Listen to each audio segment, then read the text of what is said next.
L'écouter au Sot, le conseil de Rabbeinu, nous sommes au 69e cours. Le sujet c'est Eretz Israël. Allié des Tfila Bekoar Zochim Lavo l'Eretz Israël. Celui qui prie avec force et intention, qui ne considère pas la prière comme une chose secondaire, comme le dit Rabbeinu, comme c'est écrit, Ayom Mezazelim Batfila. Les gens ont tendance à mépriser la prière.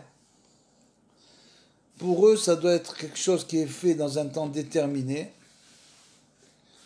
On commence à telle heure et on finit à telle heure. Ils prient rapidement à cause de l'obligation de prier. Il faut prier avec concentration, comme on l'a expliqué. Il faut prendre le temps de prier lentement, mot à mot. Et surtout, ne pas mépriser la prière. Elle a un très très grand pouvoir de changer la vie d'une personne. De changer totalement la vie d'une personne. Le Maharal de Prague explique même qu'une personne peut changer son mazal grâce à la prière. Chose très forte. Et donc, allié des tefila avec Koar, Zochin Lavol Israël, celui qui prie comme ça, il méritera de venir en Eretz Israël. Vechen allié des mitzvah Tsouka, de la même manière, pour celui qui makpid, qui fait très attention à la mitzvah de la Souka. Qui Souka ou tefila bekoar, Eretz Israël, mechina achat. Parce que la Souka, la prière et la terre d'Israël sont une même et seule chose. Pourquoi? La prière, puisque quand on prie, il faut être entendu, bien sûr. Et comme le dit Rashi, que la présence divine réside en Eretz Israël. Donc ici, c'est l'endroit où nos prières sont entendues. Ça ne veut pas dire qu'en dehors de la terre d'Israël, elles ne sont pas entendues. Mais ça veut dire qu'elles ne sont pas entendues de la même manière ici. Et que la terre d'Israël aide la personne à prier avec une force et intention. La souka, pourquoi? Parce que la souka est représentée par la terre d'Israël. La mitzvah de la souka, tu rentres à l'intérieur de la souka. C'est une mitzvah enveloppante qui t'enveloppe, comme par exemple le mikvé, et comme la terre d'Israël. Quand quelqu'un vient en Israël, il est enveloppé par la présence divine. Comme pour la souka.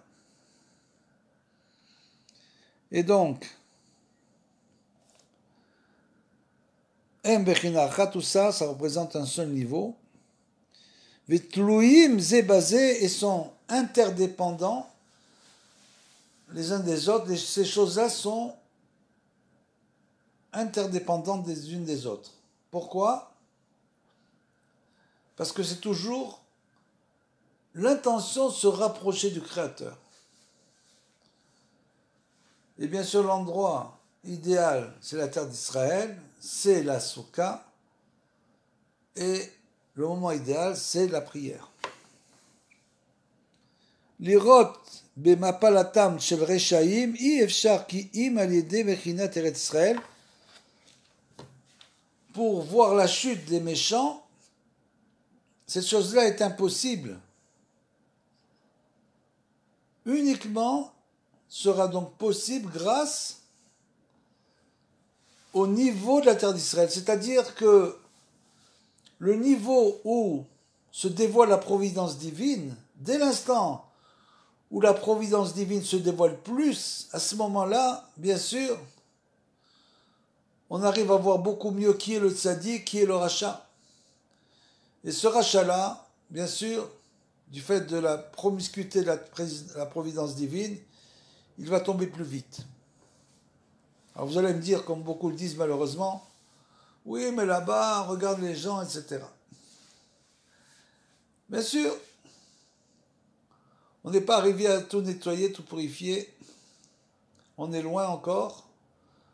On est loin de ça, mais on est très très proche du Mashiach. Ça, on est très très proche. C'est pas une chose évidente et facile du tout de parler du Mashiach. Mais malgré tout, malgré cette situation indestructible, où on ne comprend plus rien du tout, malgré tout, on est très proche du Mashiach. Et donc,